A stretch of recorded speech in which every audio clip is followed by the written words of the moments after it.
Lisa Brooks pushed her cleaning cart down the long hallway of New Harmony Station. The wheels made a soft squeaking sound as they rolled across the metal floor.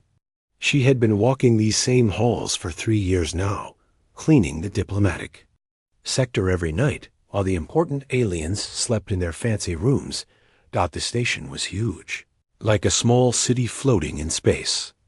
It had thousands of rooms where different alien species lived and worked together. Some were friendly to humans, others barely noticed them. Lisa didn't mind much. She was just happy to have a job that paid enough to send money back to her daughter. Kate on Earth. Lisa was 34 years old with brown hair that she always kept tied back in a simple ponytail. She wore the standard blue uniform that all cleaning staff had to wear. It wasn't pretty, but it was clean and comfortable. Her hands were rough from years of scrubbing floors and wiping down surfaces, but her eyes were kind. Everyone who met Lisa could see that she was a good person. Tonight felt different, though. Lisa couldn't explain why, but something in the air seemed strange. The hallways were quieter than usual. Even the soft humming of the station's engines seemed muted. She stopped at a supply closet to refill her cart with fresh towels and cleaning chemicals. As she closed the closet door, Lisa heard a sound from around the corner. It was like a soft moan, almost like someone was in pain. She paused and listened carefully. Most of the diplomatic guests were asleep by now, and the night security guards usually stayed in the main areas. Lisa pushed her cart forward slowly, following the sound. The diplomatic sector had many small service corridors that maintenance workers used to move around without disturbing the guests. These hallways were narrow and dimly lit, with pipes and electrical conduits running along the walls. She turned the corner and stopped. There on the floor was a large figure, much bigger than a human. At first, Lisa thought it might be one of the Zentari traders who sometimes stayed in this sector. But as she got closer, she could see this was something different. The creature was covered in dark scales that looked dull and faded. It had a long neck and a head that was clearly reptilian, but more elegant than any lizard Lisa had ever seen. The body was roughly humanoid, but much larger, maybe 8 feet tall if it were standing. Most striking were the small wings folded. Against its back, though they looked too small for actual flight, Lisa recognized the species immediately. This was a Draconian, one of the proud dragon-like people who ruled a large empire on the other side of the galaxy. She had seen a few Draconians on the station before, but always from a distance. They were important diplomatic figures who traveled. With large groups of guards and servants. This Draconian was different. She was clearly female, based on the more delicate bone structure that Lisa remembered from her xenobiology training videos. But she looked old and frail. Her scales were patched with gray, and her breathing was shallow and labored. Lisa knelt down beside the fallen alien. "Hello," she said softly.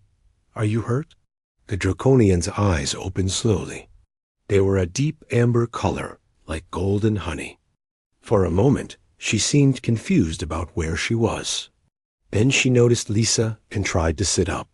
No, stay down," Lisa said gently, placing a hand on the Draconian's shoulder. The scales felt warm and surprisingly smooth. "You don't look well. Let me help you." The Draconian spoke, but the words came out in a language Lisa didn't recognize. It sounded ancient and formal, very different from the trade language that most aliens used on the station. Lisa's universal translator, a small device clipped to her uniform, made beeping sounds but couldn't seem to process the words properly.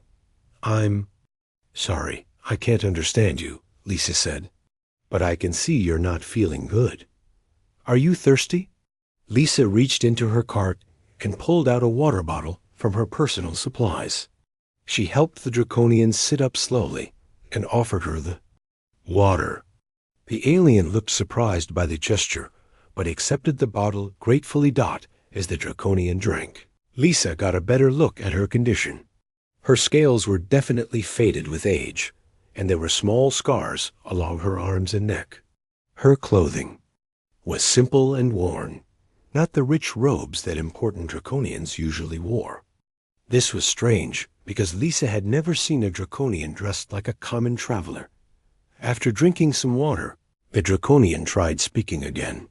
This time, the translator caught some of the words. "Thank you, small one," the device said, in its mechanical voice. "I am called Vera. I seem to have lost my way." "I'm Lisa," she replied with a smile. "Lisa Brooks."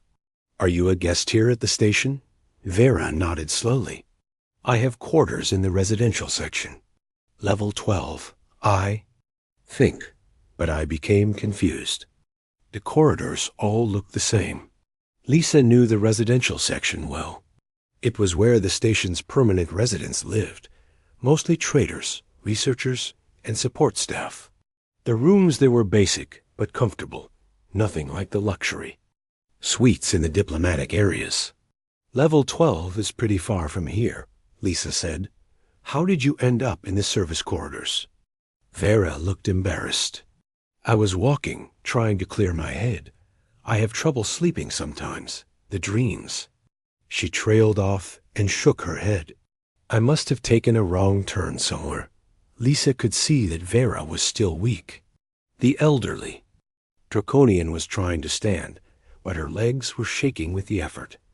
Without thinking, Lisa moved to support her. "Easy there," Lisa said. "You're still not steady. Why don't you rest for a few more minutes?" She helped Vera move to a small alcove where there was a maintenance bench.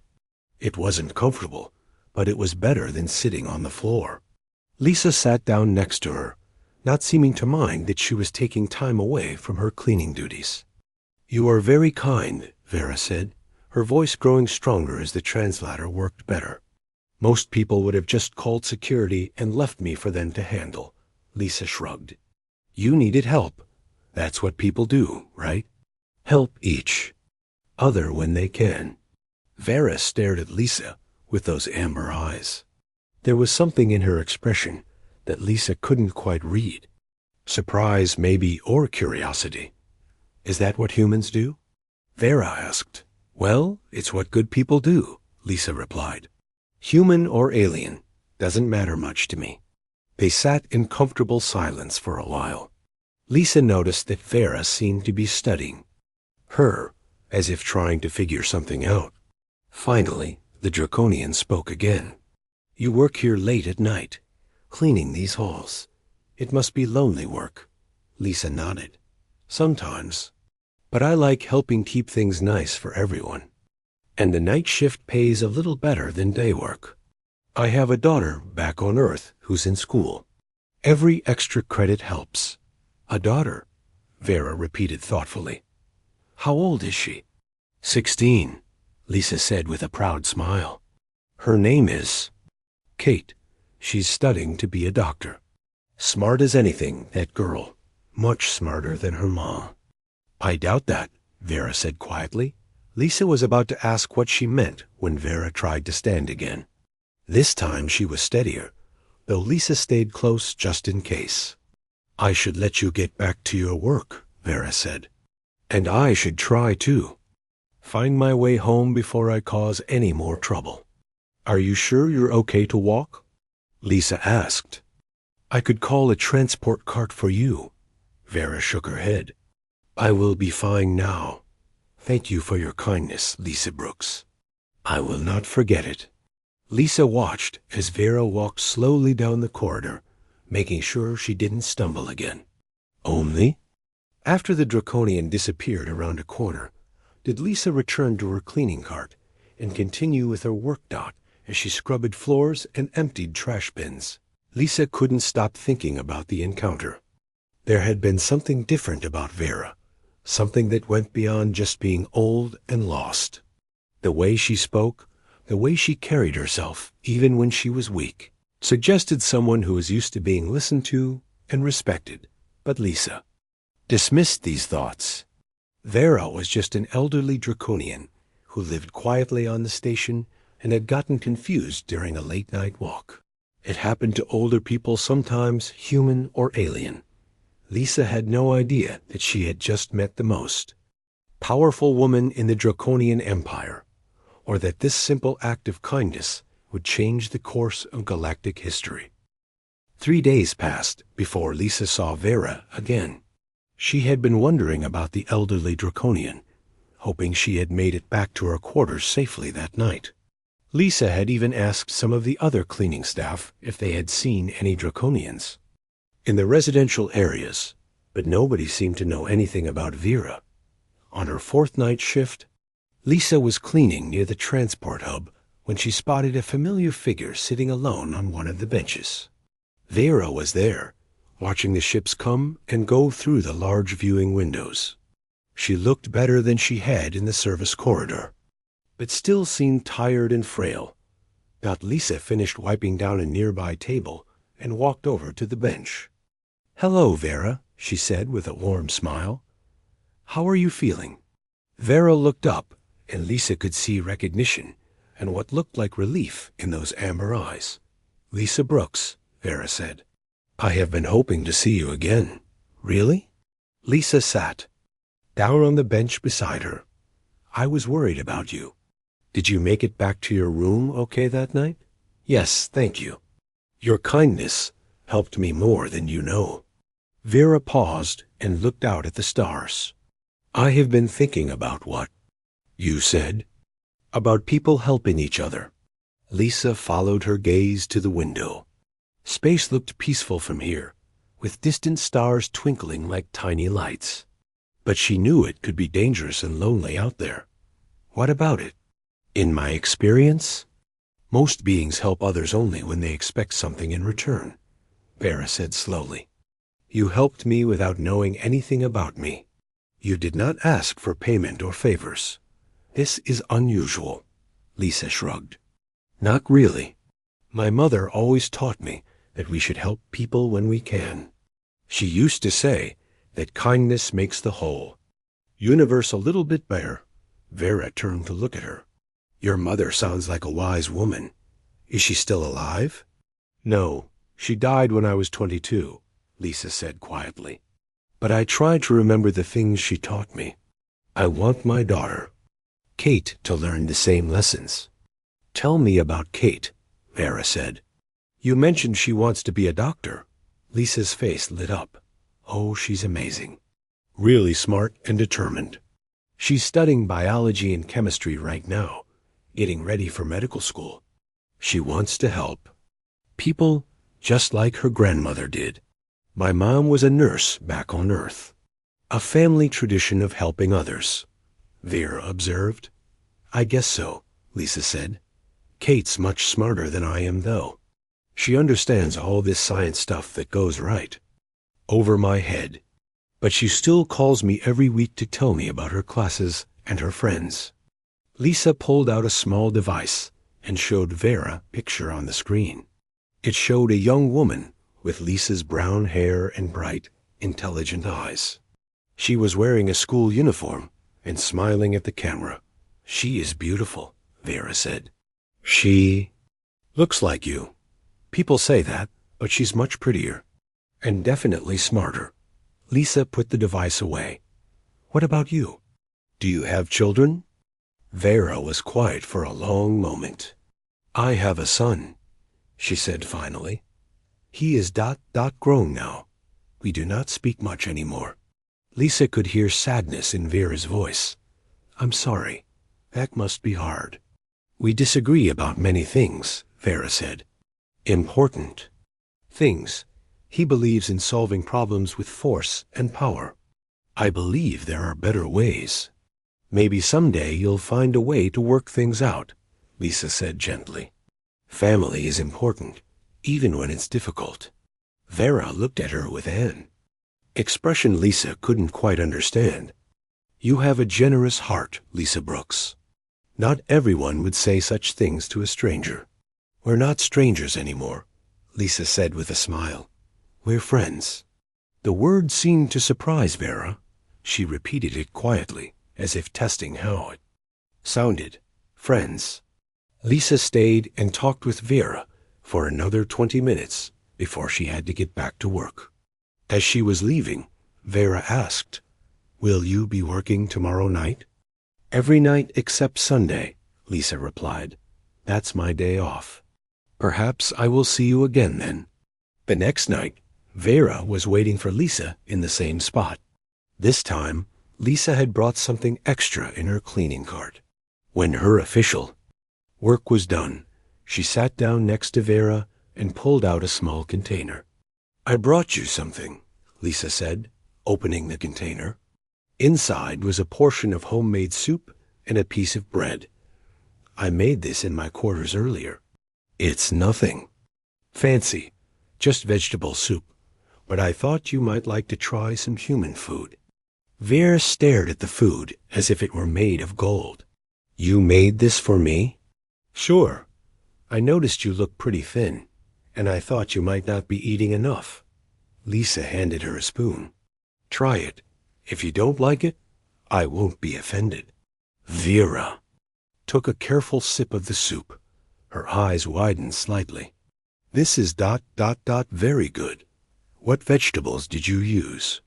"Just simple stuff. Carrots, potatoes, onions, some herbs. My mom's recipe." Lisa watched as Vera ate slowly, savoring each spoonful. "Do Draconians eat the same foods as humans?" "Most of the same things, yes. But this has a flavor I have never tasted before." "What did you call the herbs?" "Thyme and rosemary mostly. They grow them in the station's hydroponic gardens. I trade some of my cleaning supplies to the gardeners for fresh herbs sometimes." Vera finished the entire portion of soup and most of the bread. "Thank you," she said. "I have not had a meal that good in a very long time." "You're not eating well?" Lisa asked with concern. "The food in the residential cafeteria is adequate, but not very interesting. And I sometimes forget to eat when I am thinking about other things." Lisa made a mental note to bring food more often. "What kind of things do you think about?" "History mostly. I study the relationships between different species, how they interact and trade and sometimes fight. I am particularly interested in human culture." "Really? That's kind of interesting. What have you learned about us?" Vera was quiet for a moment, choosing her words carefully. "Humans are younger than most spacefaring species. You have only been traveling between stars for about 200 years. But in that short time, you have made friends with more different species than many civilizations manage in thousands of years." "We're friendly, I guess." "It is more than that," Vera said. "Most species form alliances based on mutual benefit or shared enemies. Humans seem to form friendships based on, I am not sure what to call it. Shared hopes, perhaps." Lisa thought about this. Maybe we just like learning about new things. Every alien species I've met has something interesting about them. Like Draconians have that beautiful poetry you sometimes hear them reciting. You know Draconian poetry?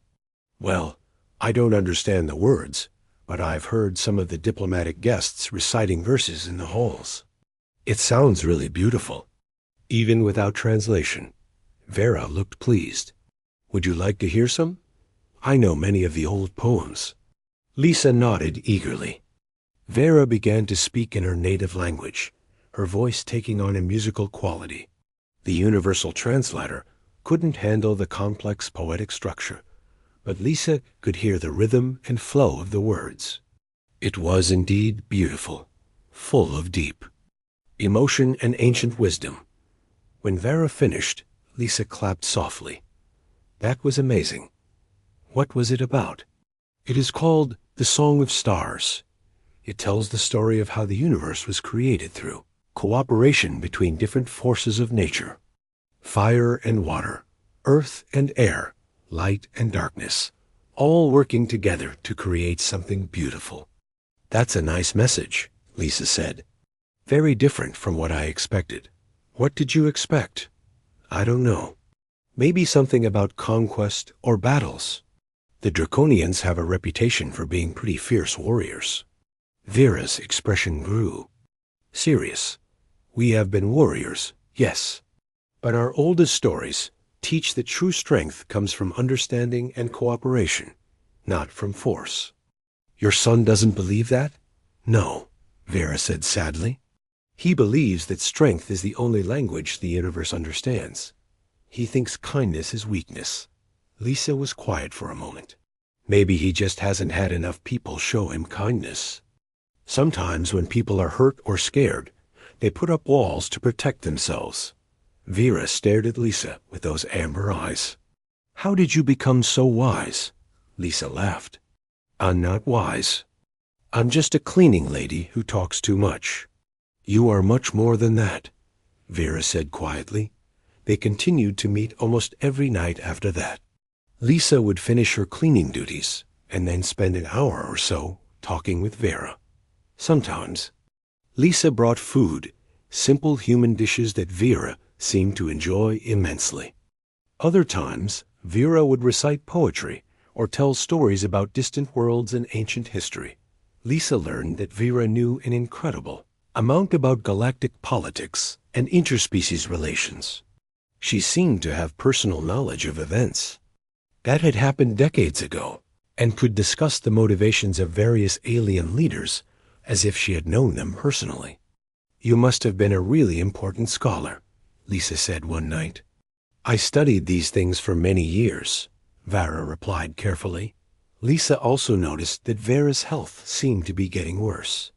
Some nights she looked more tired than others, and occasionally she would pause mid-sentence as if she had forgotten what she was saying.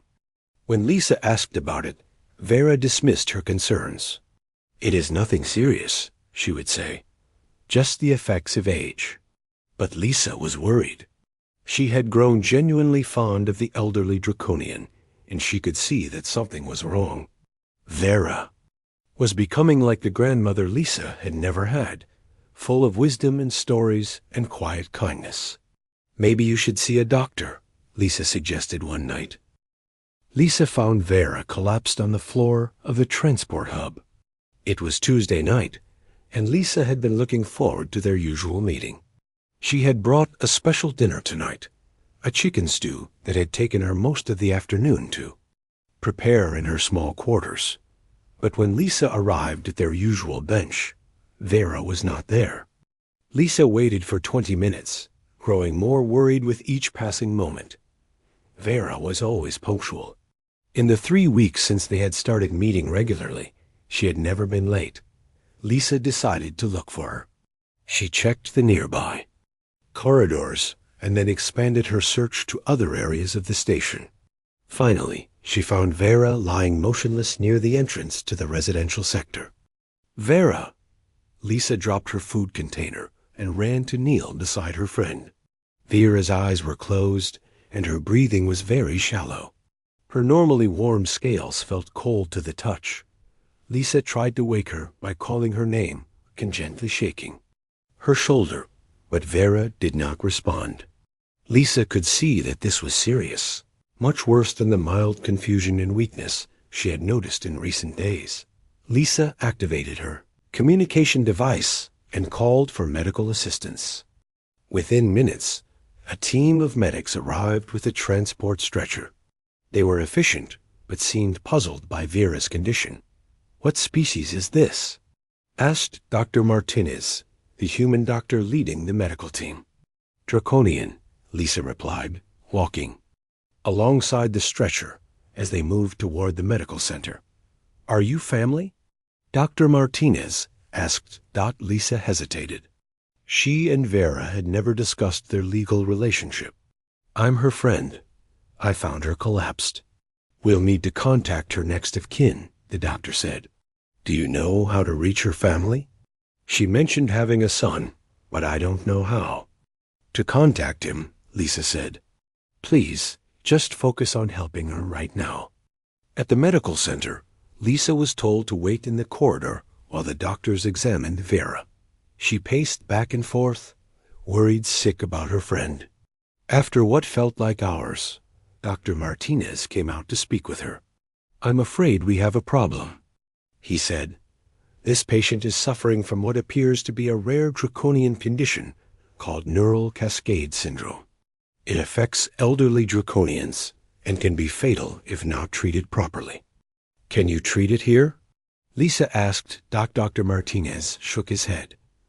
We don't have the proper equipment or medications. This condition requires very specialized care that's only available on the Draconian homeworld or at one of their major medical facilities. Lisa felt her heart sink. How long does she have? Without treatment? Maybe a few days at most. A condition causes the nervous system to shut down gradually. We can keep her comfortable, but we can't stop the progression. What about the cost? Lisa asked. How much would it cost to get her to a Draconian medical facility? Dr. Martinez looked uncomfortable. I'm not sure you understand. The nearest Draconian medical center is 5 days away by the fastest commercial transport. A medical emergency transport would cost at least 50,000 credits, plus the treatment costs once she arrives. We're talking about maybe 100,000 credits total. Lisa staggered backward as if she had been hit. 100,000 credits was more money than she would make in 10 years. It was more than most people on the station would see in their entire lives. There has to be another way, she said desperately. I'm sorry, Dr. Martinez said gently. Maybe if we can contact her family, they can arrange for payment. She said she doesn't get along with her son. I don't even know his name. Lisa went home that night, but could not sleep. She kept thinking about Vera lying unconscious in the medical center, slowly dying because there was not enough money to save her. It was not fair. Vera was a good person who had never hurt anyone. She did not deserve to die alone, and far from home. By morning, Lisa had made a decision. She went to her personal computer and began going through her financial records.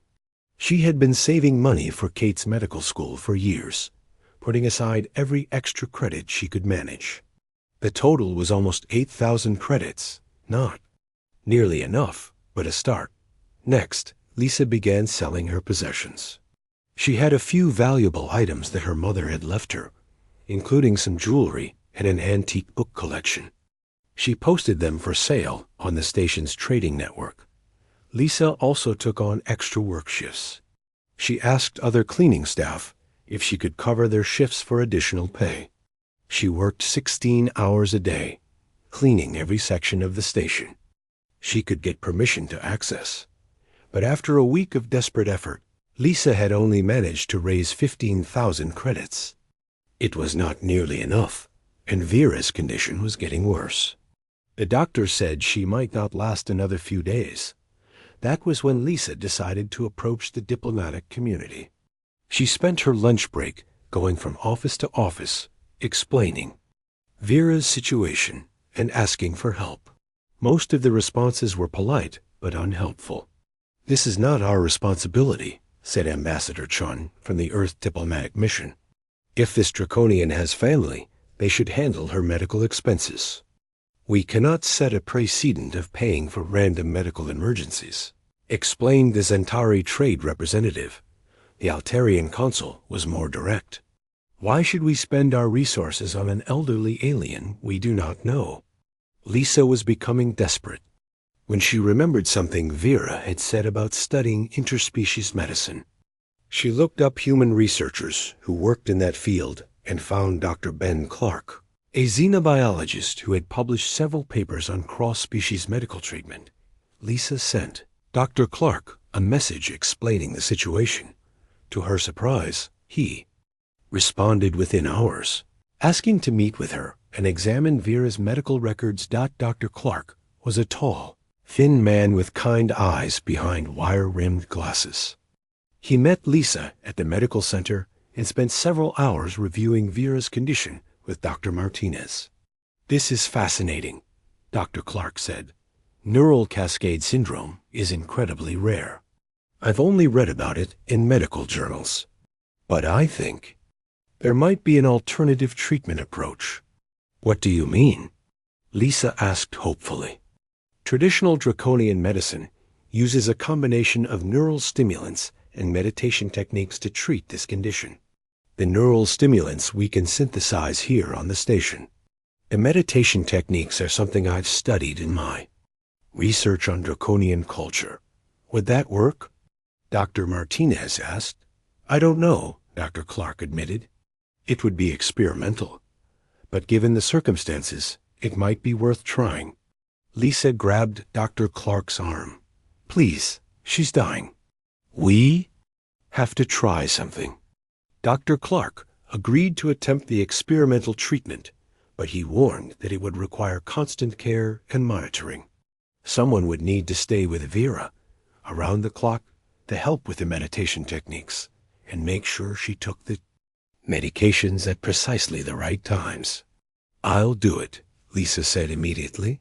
Lisa, you can't quit your job, Dr. Martinez protested. You need the income. I've already used most of my savings trying to raise money for her treatment, Lisa said. What's the point of keeping my job if I let my friend die? Lisa took emergency leave from her cleaning job and moved into the medical center. She slept on a chair beside Vera's bed and learned the complex meditation techniques that Dr. Clark taught her. The treatment involved helping Vera's mind focus on specific neural pathways, while the synthetic medications worked to repair the damaged connections in her nervous system. For 3 days, there was no improvement. Vera remained unconscious, and her vital signs continued to weaken. Lisa barely slept, constantly checking on her friend and adjusting the treatment based on Dr. Clark's instructions. On the 4th day, Lisa was sitting beside Vera's bed, holding her hand and quietly talking to her, even though she could not respond. Lisa told her about Kate's latest message from school, about the new poetry book she had found in the station's library, about all the things they would do together when Vera got better. You have to wake up, Lisa whispered. I need you to meet my daughter someday. She would love to hear your stories about the old poems and the history of the galaxy. You can't leave me now, Vera. You're the closest thing to family I have here. As Lisa spoke, she noticed Vera's breathing becoming more regular. The monitors showed her brain activity increasing slightly. Dr. Clark, who had been checking on them every few hours, became excited when he saw the readings. I think it's working, he said. Her neural patterns are stabilizing. Lisa held her breath as they waited. Slowly, very slowly, Vera's eyes began to open. She looked around the medical center with confusion before her gaze settled on Lisa's face. Lisa? Vera's voice was weak but clear. I'm here, Lisa said, tears streaming down her face. You're going to be okay. Vera tried to sit up, but was still too weak. What happened? Where am I? You were very sick, Lisa explained, but Dr. Clark found a way to treat you. You're in the medical center, but you're going to be fine now. As Vera's strength slowly returned over the next few days, she began to understand what Lisa had done to save her. Lisa had spent her life savings, sold her possessions, and nearly lost her job to pay for the experimental treatment. Why? Vera asked quietly one evening as Lisa helped her eat some soup. Why would you sacrifice so much for someone like me? Lisa looked puzzled by the question. Because you're my friend. That's what friends do for each other. Vera stared at Lisa for a long moment, and Lisa could see tears forming in those amber eyes. Vera was getting stronger every day, but Lisa could see that something was troubling her friend. For 2 weeks since waking up from her illness, Vera had been quiet and thoughtful, often staring out the window with a worried expression. Lisa was helping Vera walk around the medical center when Vera suddenly stopped and turned to face her. Lisa, I need to tell you something important. Something I should have told you from the beginning. What is it? Lisa asked, supporting Vera's arm as they sat down on a nearby bench. Vera was quiet for a long moment, choosing her words carefully. Do you remember when I told you I had a son who I disagreed with about important things? Yes, you said he believed in using force to solve problems. That is true, but I did not tell you everything. Vera took a deep breath. My son is not just any person, Lissa. He is the emperor of the Draconian Empire. Lisa blinked, not understanding. At first, I'm sorry, what did you say? My son rules over 300 star systems and billions of people. His name is Emperor Kethver, and I am his mother. Lisa stared at Vera, trying to process what she had just heard. You're saying you're. What exactly are you saying? I am Empress Zarathil, though I have not used that title in many years. I am the mother of the most powerful ruler in this part of the galaxy. Lisa's legs felt weak. She sat down hard on the bench. You're an empress? The empress? I was. I gave up my title and left the empire when I could no longer support my son's policies. He believes in expanding our territory through conquest and intimidation. I believe there are better ways for civilizations to grow and prosper. Lisa's mind was racing. But you live in a tiny room in the residential sector. You eat in the cafeteria with traders and maintenance workers. I chose that life, Vera said. I wanted to study other cultures, especially human culture, without the interference of royal protocol and diplomatic ceremonies. I thought if I lived simply, I could learn how ordinary people from different species really think and feel. And you've been studying us? Studying me? Vera reached out and took Lisa's hand. At first, yes, but that changed very quickly. You showed me kindness without knowing who I was or what I could offer you in return. You became my friend, not because I was important, but because you saw that I needed help. Lisa pulled her hand away and stood up, feeling confused and hurt. So this was all some kind of experiment? You were watching me like a lab animal? No, Vera said urgently. Lisa, please listen to me. What started as research became the most meaningful friendship of my life. You saved me, not just from dying, but from losing faith in the goodness that still exists in the universe. Lisa turned back to face her. Why are you telling me this now? Vera looked out the window at the stars. Because my son has learned where I am. Imperial ships are coming to take me back to the Empire. They will be here within days. How do you know? I still have contacts among the palace staff. They sent me a coded message this morning. Kethver is not just sending ships. He is coming himself with a full battle fleet. Lisa felt a chill of fear. A battle fleet? Are we in danger? The station should be safe. He wants me alive, and he knows I would never forgive him if innocent people were hurt because of me. But once he arrives, I will have no choice but to return with him. Lisa sat back down, her mind struggling to understand everything. What happens then? I do not know. He may try to force me to support his policies publicly. He may lock me away, somewhere safe where I cannot embarrass the Empire with my opinions. Or he may try to convince me that his way is the only way to keep our people safe. And what do you want to do? Vera was quiet for a moment. I want to continue learning from people like you. I want to find ways to help different species work together instead of fighting each other. But I am not sure I will have that choice anymore. Lisa looked at her friend, seeing her differently now, but still seeing the same kind, thoughtful person she had come to care about. Vera ... Zara Thal ... Whatever your name is, you're still my friend. That doesn't change just because you told me you're important.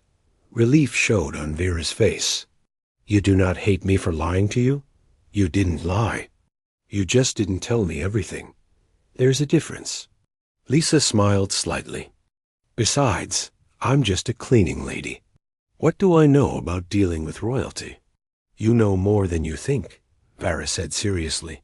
2 days later, the ships arrived. Lisa was working her evening shift when the station's alert system began announcing the arrival of an Imperial Draconian fleet. Through the viewing windows, she could see massive warships taking positions around New Harmony Station. Lisa hurried to the medical center, where Vera was still recovering. She found her friend standing at the window, looking out at the ships. With a sad expression. "Is that them?" Lisa asked. "Yes. The largest ship is the Imperial flagship. My son is on that vessel." As they watched, smaller transport ships began moving between the fleet and the station. Within an hour, the diplomatic section was filled with Draconian guards in ornate armor. Lisa had never seen so many Draconians in one place, and they all looked very serious and official. "I should go to them," Vera said. "The longer I wait, the more angry Kethver will become." "I'm coming with you," Lisa said. "Lisa, no.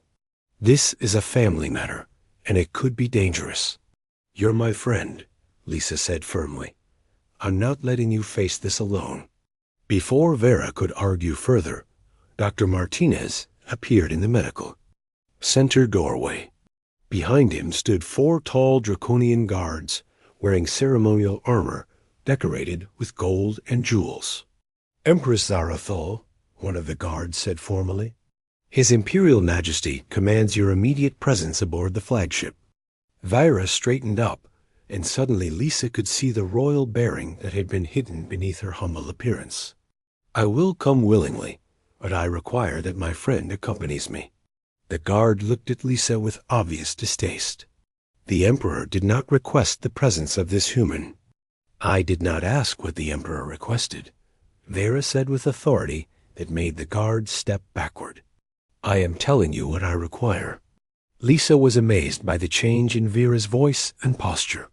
This was clearly someone who was used to being obeyed. The guards talked quietly among themselves for a moment before the leader nodded reluctantly. "Very well, Empress. But the human's safety cannot be guaranteed." "Her safety is my responsibility," Vera said. 20 minutes later, Lisa found herself on a transport ship shitting toward the Imperial flagship. She had never been on a military vessel before, and everything about it was impressive and intimidating. The Draconian technology was far advanced than anything she had seen on New Harmony Station. The flagship was enormous inside, with corridors wide enough for 10 people to walk side by side.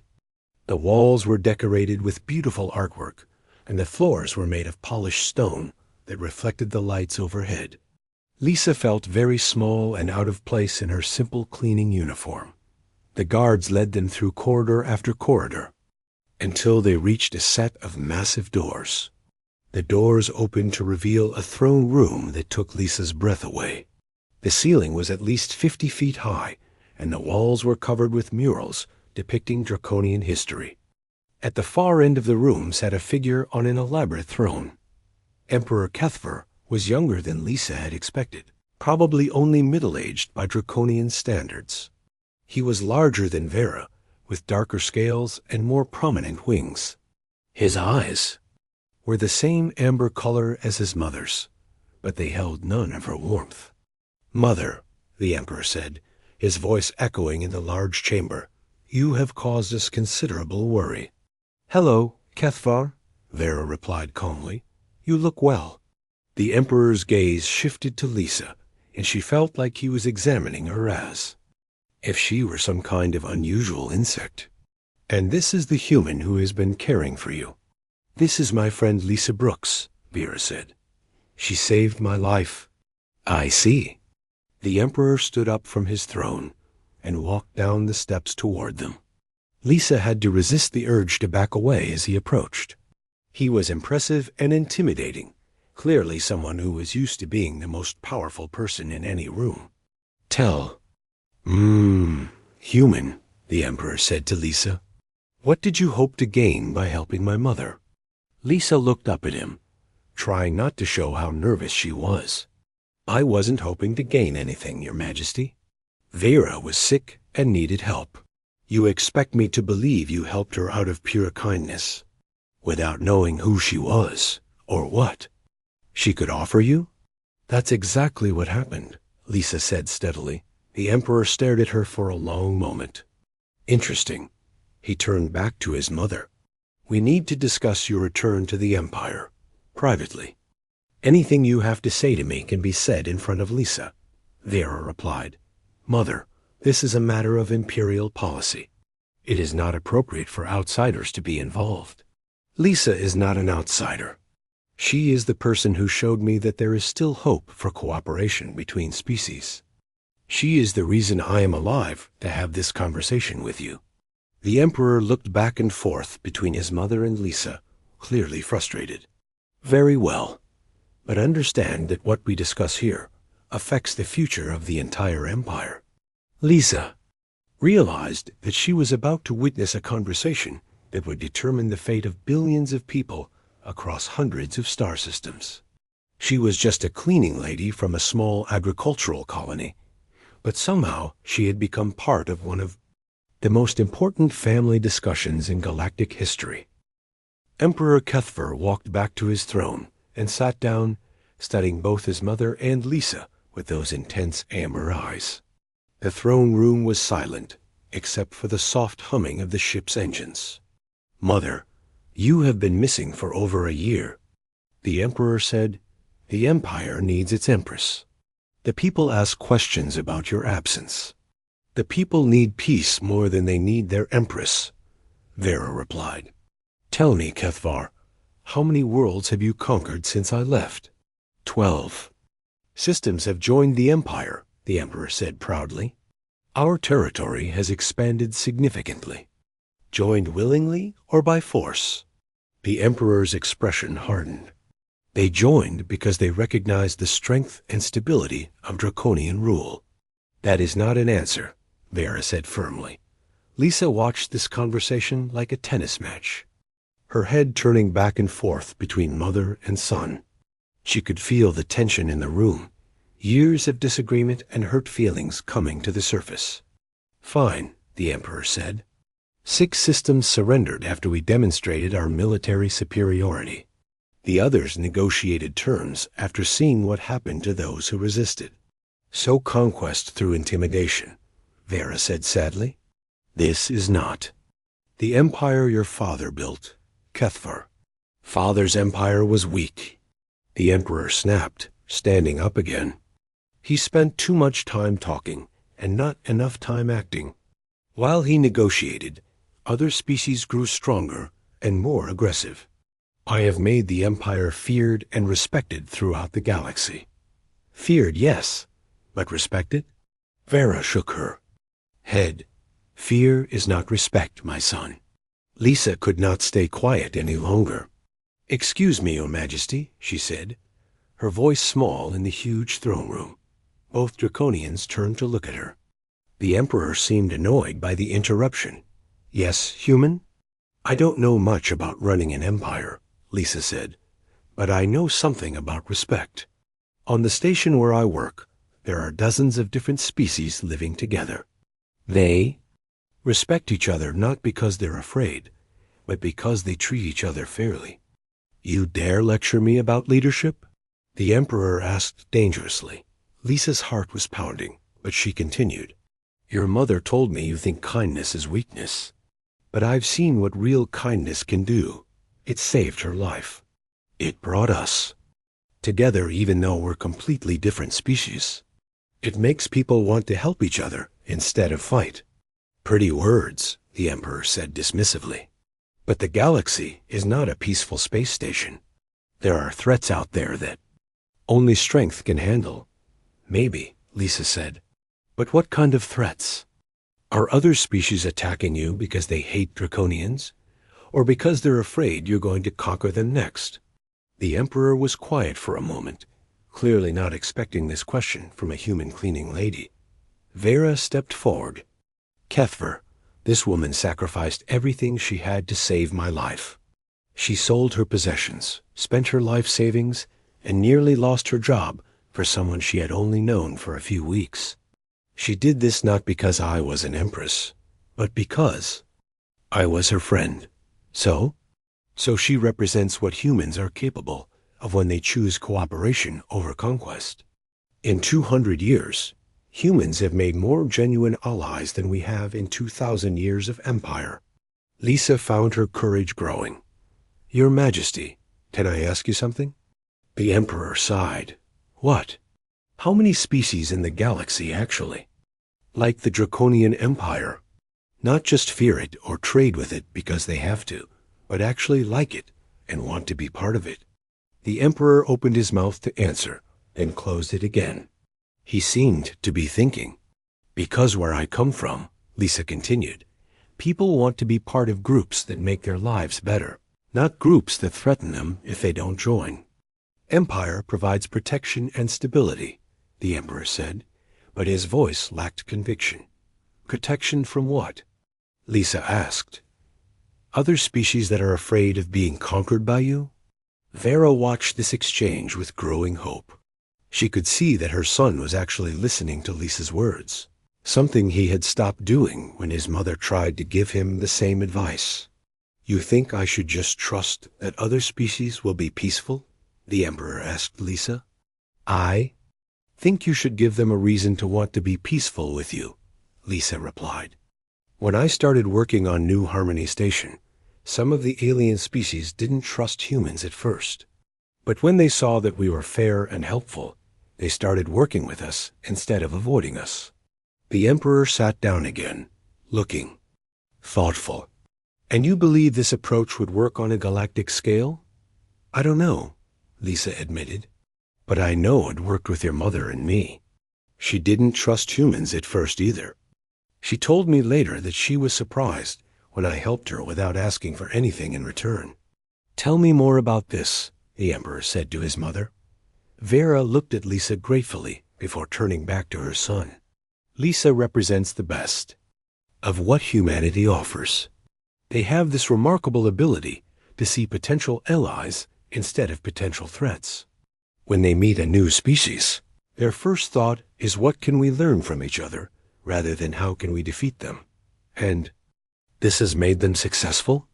Look at the Galactic Council, Vera said. Humans have been spacefaring for only 2 centuries, but they already have more allies and trading partners than species that have been traveling the stars for millennia.